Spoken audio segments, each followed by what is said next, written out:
Eh, Sería importante mirar, hacer como una especie de comparativo entre lo que propusimos, Sí escucho.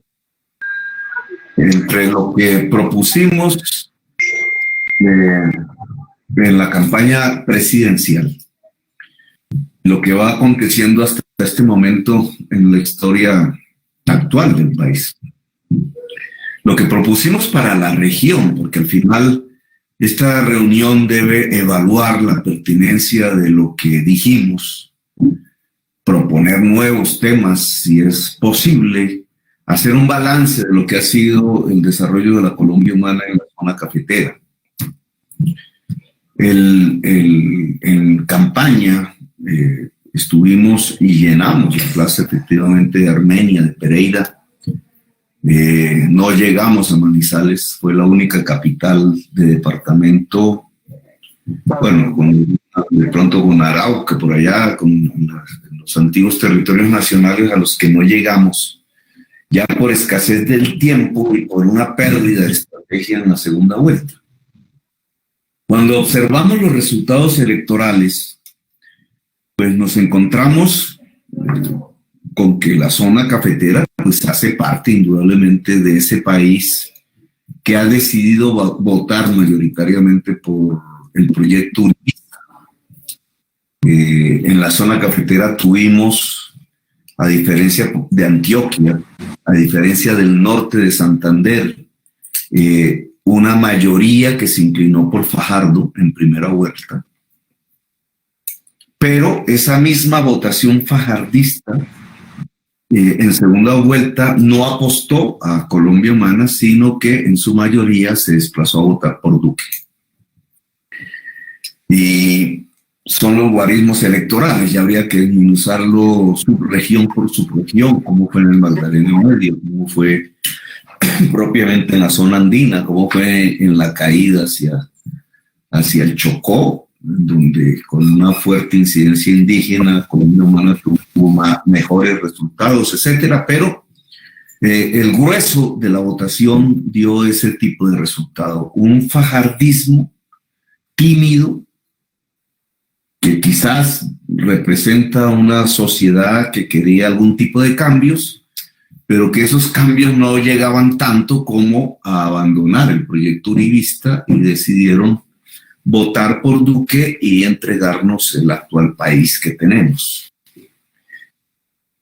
En ese momento nosotros, sobre todo en la plaza pública, pues lanzamos una serie de propuestas a la región.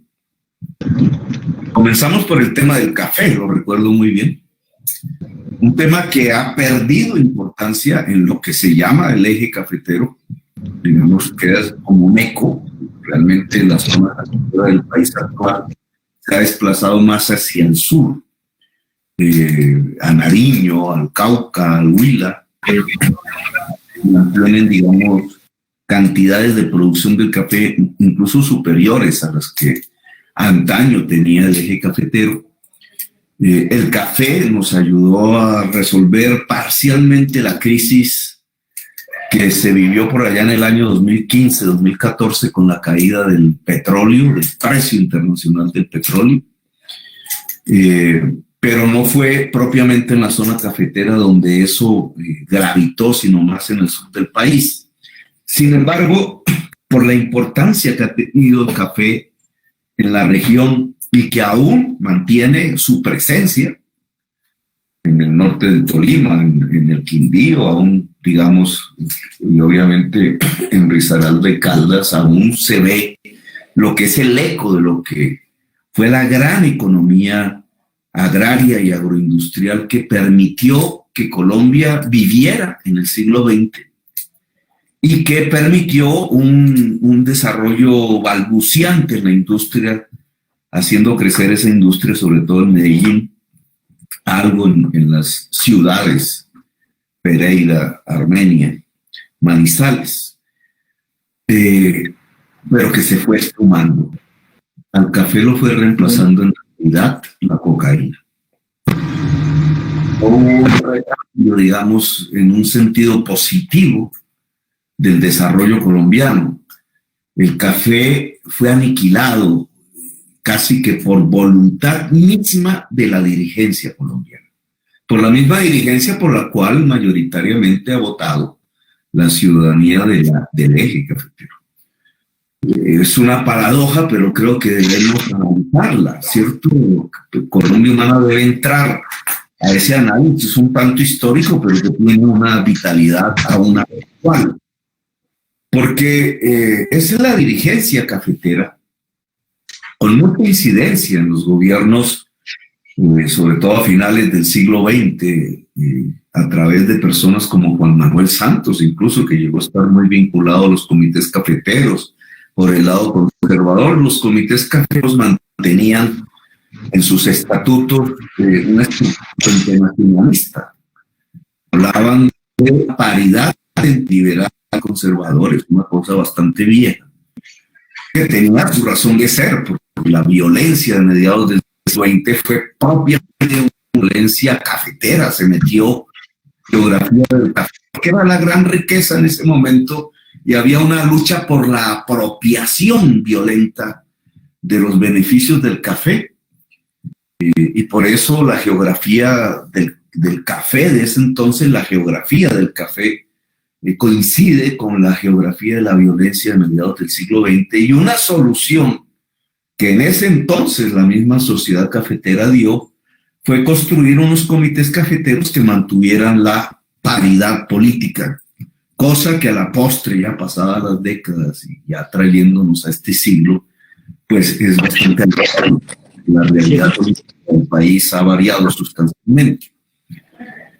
Sin embargo, la gran riqueza cafetera, el hecho de que el país viviera del café a través de al café, a las exportaciones de café, fondos de compensación, etcétera, la construcción de la Federación Nacional de Cafeteros, que llegó a ser en algún momento un grupo económico muy importante, dueño del Banco Cafetero, dueño de la flota mercante gran colombiana, que era uno de nuestros grandes orgullos con venezolanos y ecuatorianos.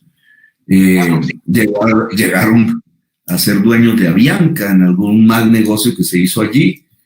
En general, esa Federación de Cafeteros, que era un gran grupo económico, con un sector financiero que se empezaba a desarrollar a través del Banco Cafetero, y propiedad, si lo miramos bien, y a diferencia de lo que pasa en la actualidad, una propiedad relativamente democrática. En realidad no es que la economía cafetera haya sido una economía de grandes haciendas, como lo que observamos hoy, y que es la base económica del uribismo, que es la gran hacienda de 5.000, 10.000 hectáreas improductivas. La economía cafetera, por su origen histórico en la inmigración paisa sobre la cordillera central andina, pues es una economía democrática. Es una economía de pequeños campesinos, granjeros. 50 hectáreas ya era una gran propiedad, 100 hectáreas ya era tener una fortuna, que hacía que el mundo cafetero fuera relativamente democrático y conservador, porque se quería conservar eso, una riqueza que además se ve visualmente, si uno compara el eje cafetero con pues, otras regiones del país, por la pavimentación de sus calles, por cierto desarrollo de infraestructura, por incluso la hermosura y la estética de las casas del campo, donde se nota, digamos, lo que fue una época importante de la sociedad colombiana y de la historia colombiana. Esa economía democrática produjo mucha riqueza, y sobre esa economía democrática del eje cafetero se fueron posicionando una serie de pulpos que a la postre terminaron con la economía cafetera en buena parte.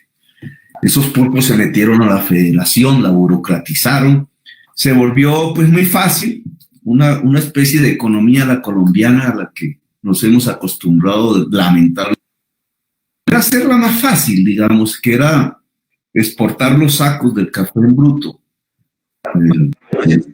y sin elaboración mayor vendérselos a un gran comprador mundial como Nestlé, y la transacción pues eran 3 cheques y ya se solucionaba el problema, y el gran intermediario era la Federación de Cafeteros, la Federación Nacional de Cafeteros, que se quedaba con una parte muy importante del valor y de la riqueza generada a partir del trabajo de pequeños propietarios cafeteros, sobre todo en la zona, en el eje cafetero, y así fueron chupando el café.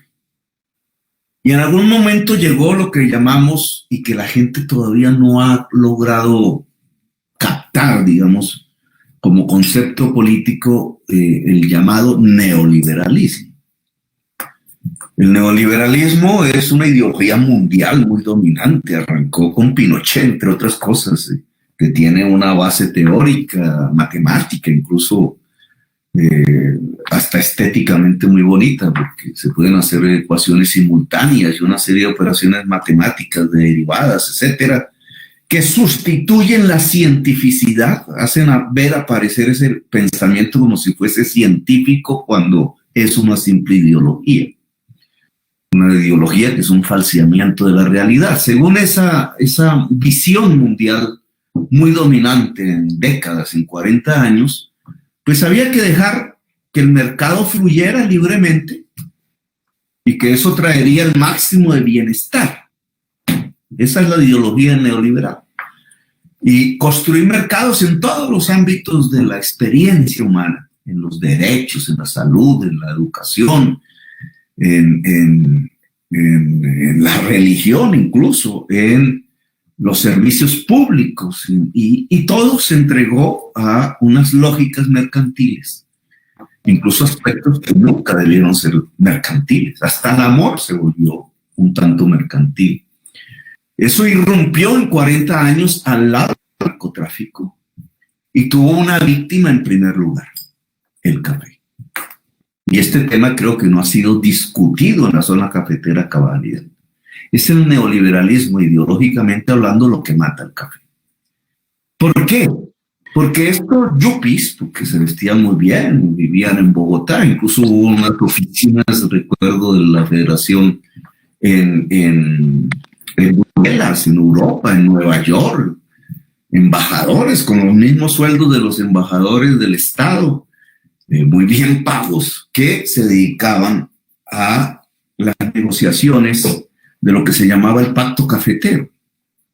El pacto cafetero había defendido hasta cierto punto pues al productor directo del café, y duró décadas. Un acuerdo con Brasil fundamentalmente y con Centroamérica nos permitía, en el momento en que querían devorar a partir de un desplome del precio internacional y hacer grandes negocios especulativos con el café, el pacto cafetero nos ayudaba a mantener una defensa que terminaba siendo un enriquecimiento de la región de la zona cafetera, relativo comparado con otras zonas del país. Eso lo acabaron.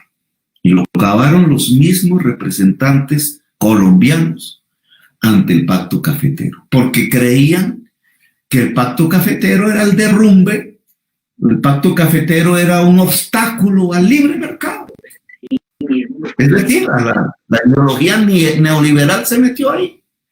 Entonces íbamos a tener más beneficios, y en vez de pactar entre productores, pues dejábamos que se ofreciera y se demandara como el mercado dijese. Y cuando hacemos ese balance ya en números, desde ese momento en que se rompió el pacto cafetero a la fecha, pues lo que tenemos es una caída permanente en centavos de dólar, porque así es como se mide, de lo que recibe un productor cafetero por cada libra de café que produce. Un desplome. Y ese desplome, pues ustedes miren ahí en las noticias, quizás el café estará a $1, el precio internacional, la libra. Pero ese dólar no es lo mismo que cuando yo era un niño, que cuando llegábamos a $1, pues era una bonanza cafetera. Uy, la gente aplaudía cuando llegábamos a $1. O sea, $1 cuando yo era un niño, hace 50 años, no es lo mismo que $1. El dólar de hoy está muy desvalorizado, y aún de ese dólar que vale el precio internacional, el productor mismo recibe 10 centavos. 10 centavos. Todo lo demás queda ni siquiera en Colombia, ya ni siquiera en eso que llamamos la Federación de Cafeteros, ya ni siquiera en manos de esa élite que se enriquecía con el trabajo de otros.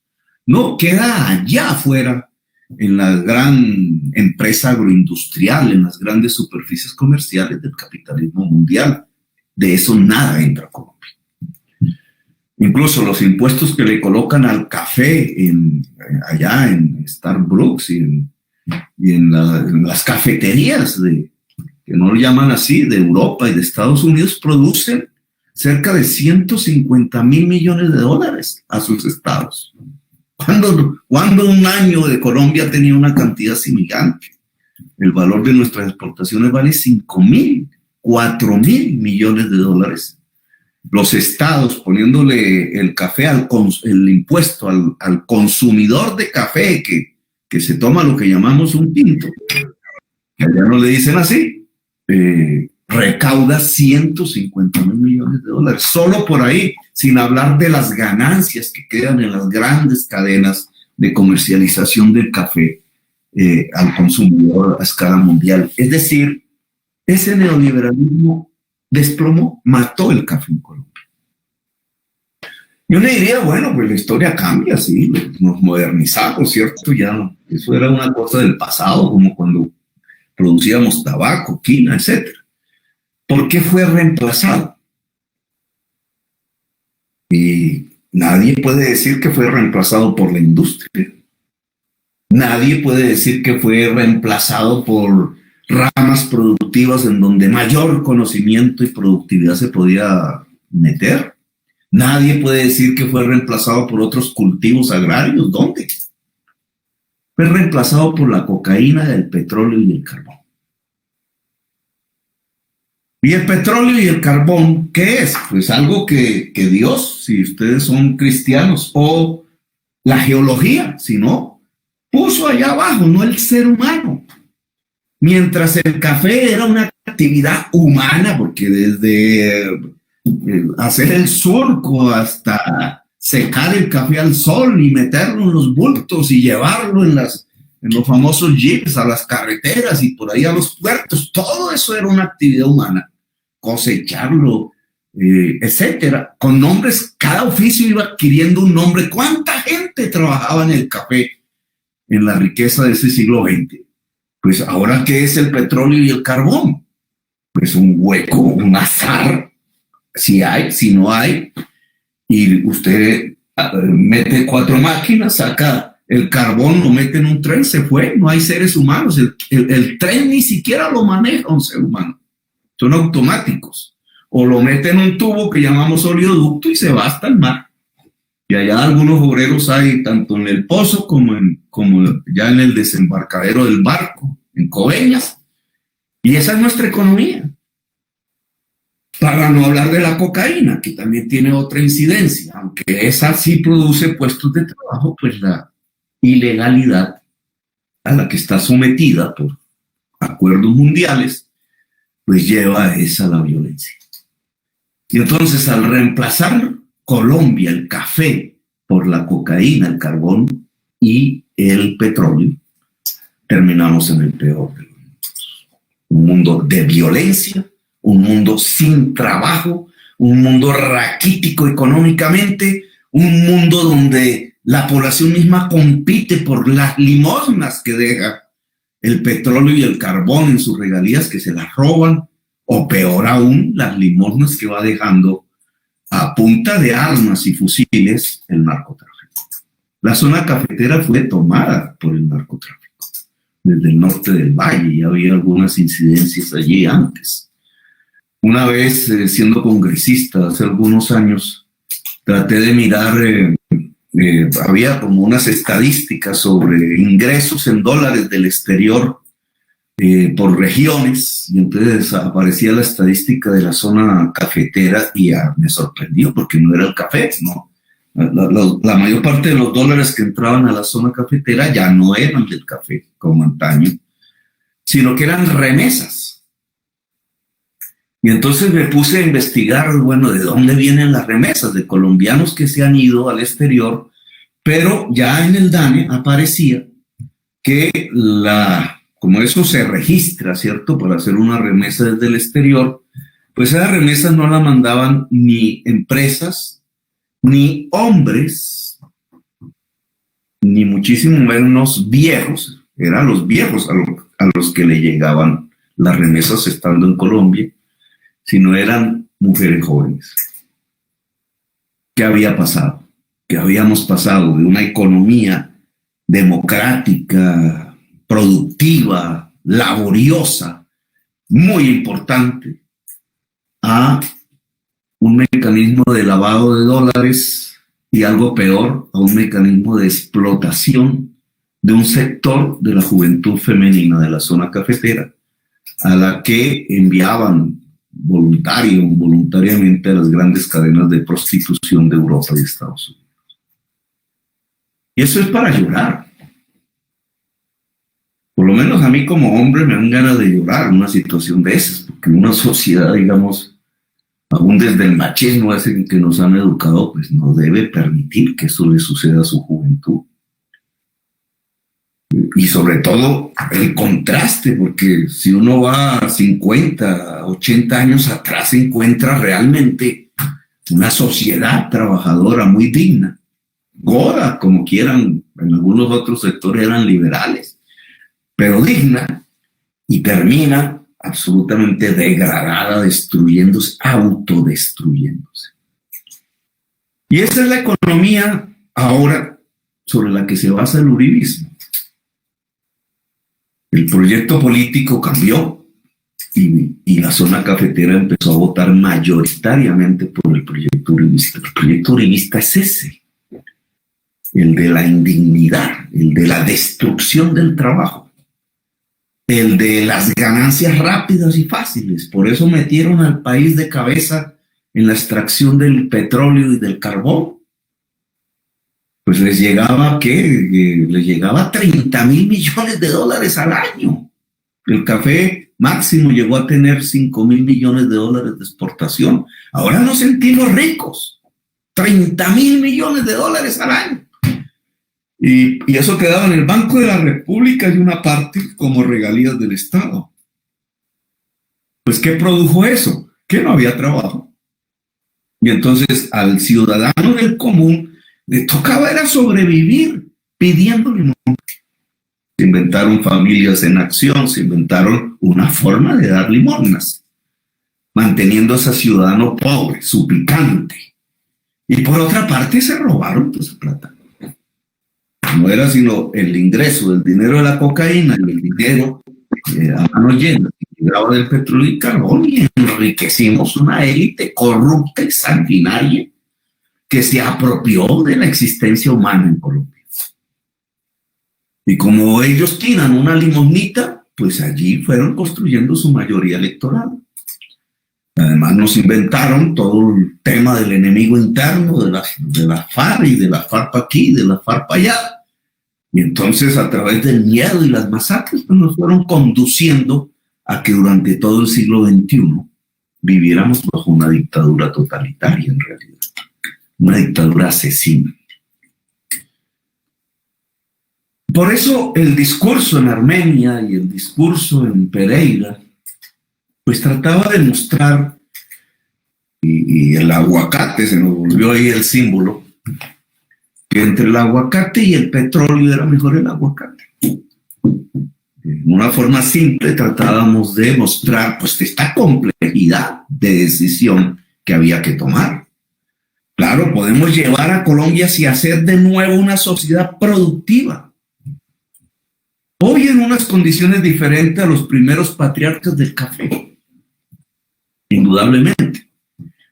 El de la mula y el famoso de Juan Valdés.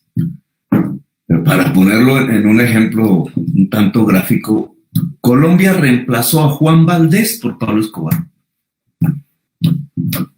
Eso fue lo que hicimos. Reemplazamos a Juan Valdés por Pablo Escobar y creímos que nos volvíamos ricos y que nos podíamos comprar medio mall en Miami. Era el Sawgrass que llaman. Y nos metimos en esa burbuja estúpida. y la pagamos a punta de masacres, de sangre, de genocidio. No era Pablo Escobar, era Juan Valdez. Y Juan Valdez es el que está en el pueblo del eje cafetero. Ese es el Juan Valdez, no es el Pablo Escobar. Y cómo un proyecto político entonces puede reconstruir eso. Yo lo dije allá en la plaza, reconstruir la economía cafetera. Reconstruir el pacto cafetero a nivel mundial. ¿Por qué no? Ahora ya no es con Centroamérica, ahora nos toca con Vietnam. Cambió el mundo. Vietnam nos ganó en la producción cafetera. Incluso hasta ya estamos tomando café de Vietnam en Colombia. Sí, nos tocó con Brasil y con Vietnam, pero se puede. Se puede industrializar el café. Tantas veces se ha hablado de eso. Se puede mirar el impacto del cambio climático sobre el café. Alguna vez pregunté en la Universidad de Caldas, creo que fue. No recuerdo bien si había alguna investigación en la universidad sobre el impacto del cambio climático sobre el café y la respuesta fue negativa. No, ni siquiera estamos investigando el tema en las universidades propias del eje cafetero. Se puede indudablemente construir un país productivo. Si es que tenemos la tierra y es que tenemos el agua y tenemos el cerebro. Son las condiciones de la producción. Hace 80 años Juan Valdez nos diría, no, es el músculo, ¿no? El trabajo es el asadón, la mula, cargar el bulto. Pero hoy en el siglo XXI, el trabajo no es del músculo fundamentalmente, el trabajo es del cerebro fundamentalmente. Y cuando el trabajo es del cerebro, pues hay que mirar el alimento del cerebro, igual que hay que mirar el alimento del músculo. El alimento del músculo es comida. El alimento del cerebro, además de comida, porque sin comida no hay cerebro, es el conocimiento. Y entonces allí también en la plaza de Armenia y de Pereira dijimos, y lo dije en una visita ya caminando calles por Manizales, pues el conocimiento es la universidad, es la educación.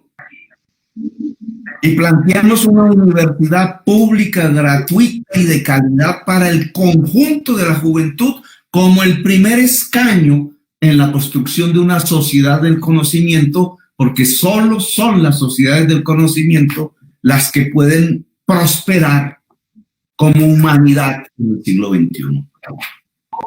La cocaína, el carbón y el petróleo no dan conocimiento, no se necesita.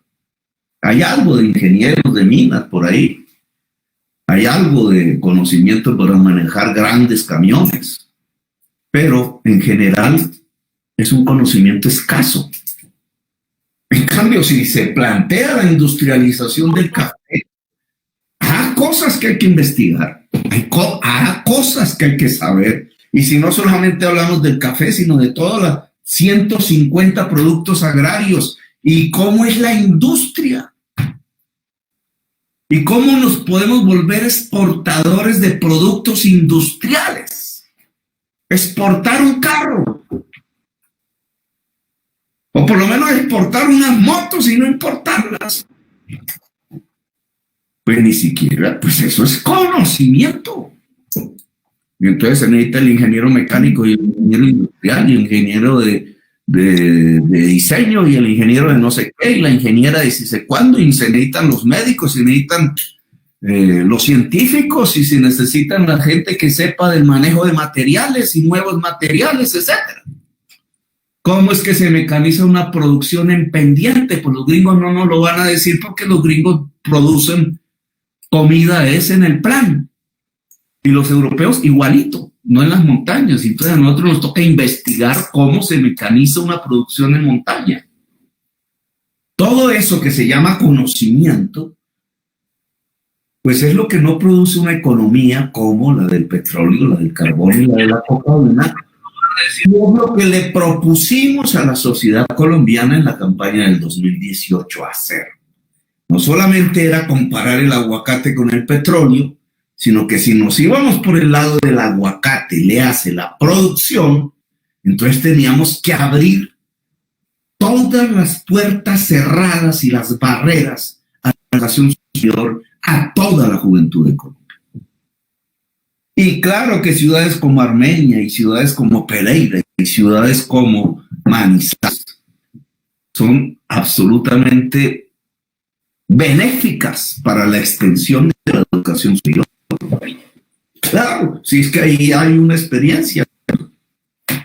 Los sistemas educativos, por lo menos de Caldas, siguen siendo de los mejores. No estamos partiendo de cero. Claro que se puede hacer. Y ese conocimiento es el que nos permite la industrialización, el aumento de la productividad. Cuando se habla del aumento de la productividad, se está hablando del incremento de riqueza. La contra siempre nos venía hablando de que entonces nosotros veníamos a expropiar ya la finquita del café al campesino. La finquita del café al campesino se la quitó fue la rosca neoliberal mafiosa, y a punta de sangre y de masacres. Que le iban a quitar el rito del taxi al señor. No, lo que veníamos era plantear la riqueza desde otra perspectiva. Señores y señores, los abuelos del café nos enseñaron que la riqueza nacía del trabajo y lo probaron históricamente. Pues esa es una realidad, solo que el trabajo de hoy es aquí. Más que nada, tenían toda la razón, la riqueza nace del trabajo. Pero el trabajo en el siglo XXI es altamente productivo. ¿Por qué? Porque tiene inoculado el cerebro humano en red, el conocimiento de manera más intensiva. Por eso escoger el aguacate y no el barril del petróleo implica escoger el conocimiento y la universidad. Y esto fue lo que le propusimos a la zona cafetera. Y no ganamos en la zona cafetera. No sé si algún municipio por ahí hay donde ganamos. Pero no ganamos. Realmente la población escogió el otro modelo, el petróleo. Con el petróleo no gana la zona cafetera. Se empobrece. Y aunque ha habido unas resistencias propias del genio de la gente en la hotelería, en volver esa casita hermosa a un hotel, en sembrar plátano, en buscar formas de sobrevivir, lo cierto es que no volvimos a la época del café, cuando se puede lograr, y que no volvimos a una época de economía próspera, y que empezamos a vivir de los dólares que las jovencitas mandaban desde Europa. Y eso no puede ser.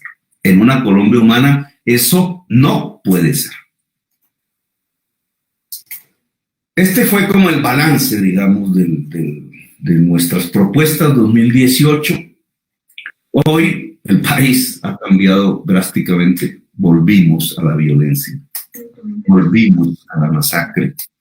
Eso estaba escrito, ya lo podíamos predecir, pero mucha gente no creyó eso. Los fajardistas de la zona cafetera decidieron votar por Duque.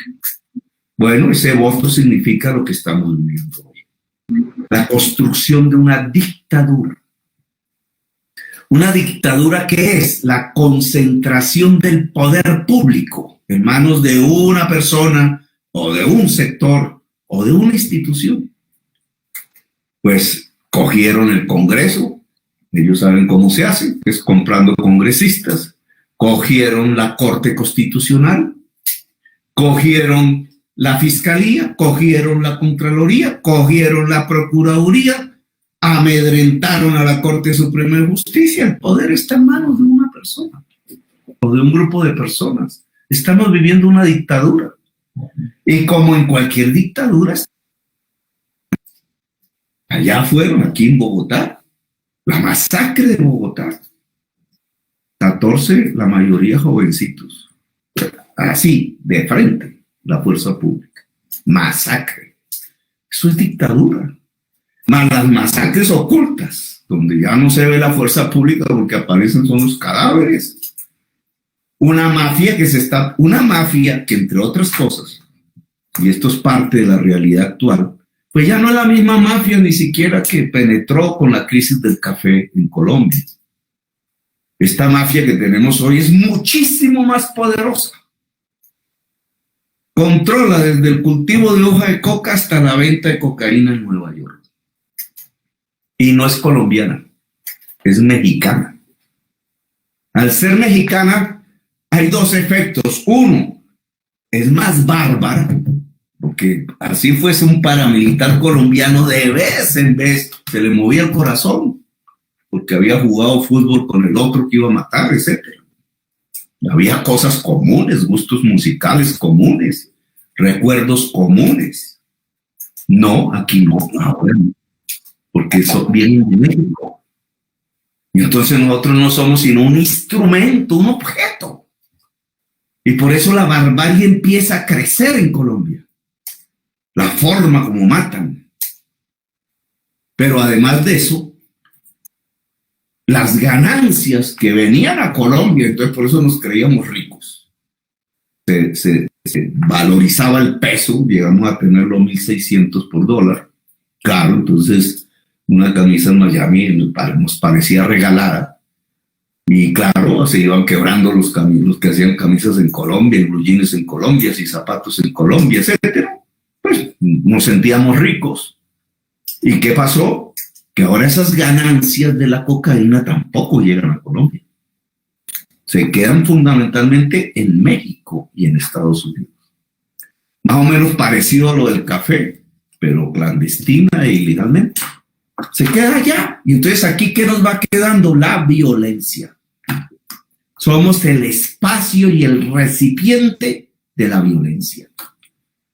Y por eso tenemos esa situación dramática hoy. Cualquier ciudadano del común, incluidos los que votaron por Duque, saben que estamos metidos en una olla de violencia cada vez mayor.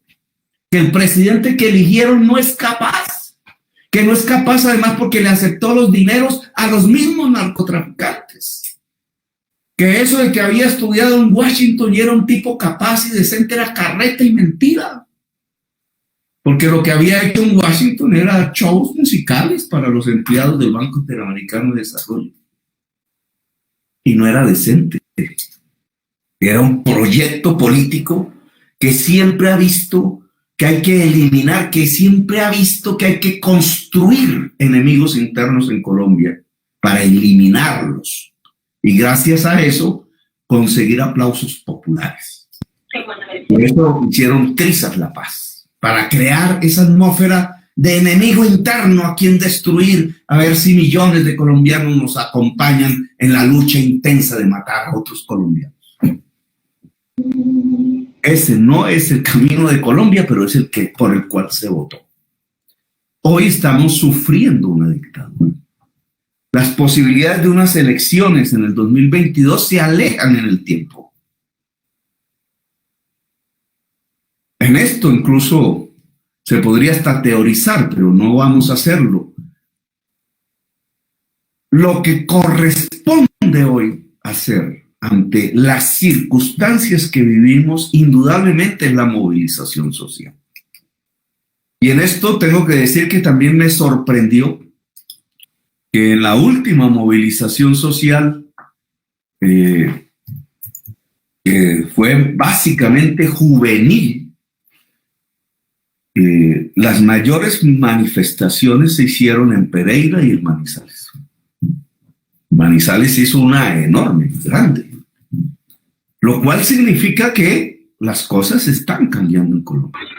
Ahora convocan otra el 21 de octubre, paro nacional, y viene el 16, creo, o el 13 de octubre, ya ahora, dentro de una semana, la movilización desde el sur del país, de los pueblos indígenas hacia Bogotá.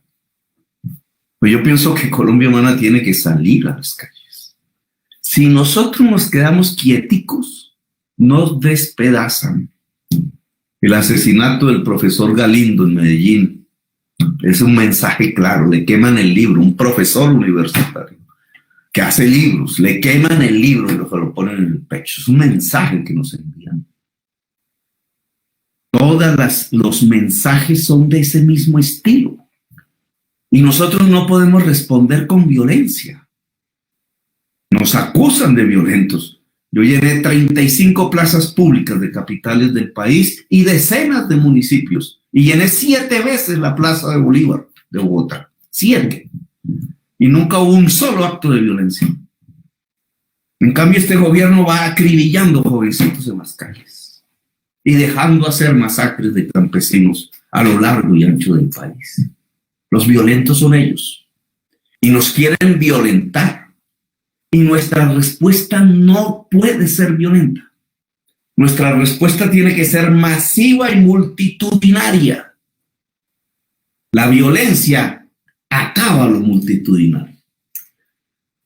Y entonces la Colombia Humana del Eje Cafetero tiene que ir hoy, ponerse, digamos, ante el reto de cómo movilizar su sociedad para defender la democracia. Porque lo que está en peligro no es solamente la vida que lo está, no es solamente la paz que la volvieron trizas, sino la democracia también, porque quieren perpetuar el crimen contra la vida y el crimen contra la paz. No pueden hacer un crimen contra la vida en Colombia y contra la paz sin destruir la democracia. Ingenuo el que llegó a pensar eso. Un régimen que hace trizas la paz tiene que ser un régimen antidemocrático, no hay otra forma, porque la democracia es sinónimo de paz. Y lo que estamos viviendo es el hundimiento de la democracia pequeña que había en Colombia. No se puede responder de otra manera que con una movilización inmensa de la sociedad y pacífica. Y entonces la gran pregunta que habría que hacer a esta reunión es: ¿y cómo lo hacemos en la zona cafetera? ¿Cómo podemos dialogar con ese anciano que fue poderoso del café?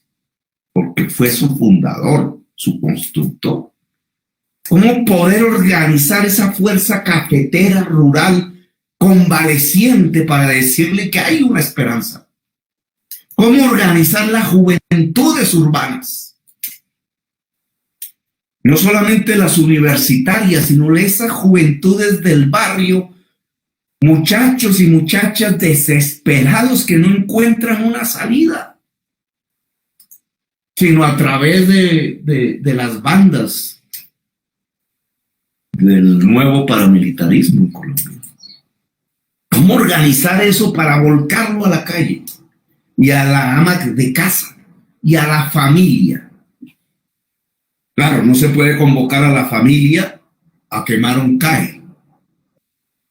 La familia tiene que salir a una manifestación alegre, festiva, pero contundente. ¿Contundente en qué sentido?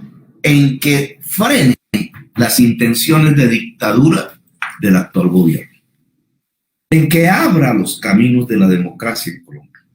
En que se pueda permitir la transformación de la historia de este país.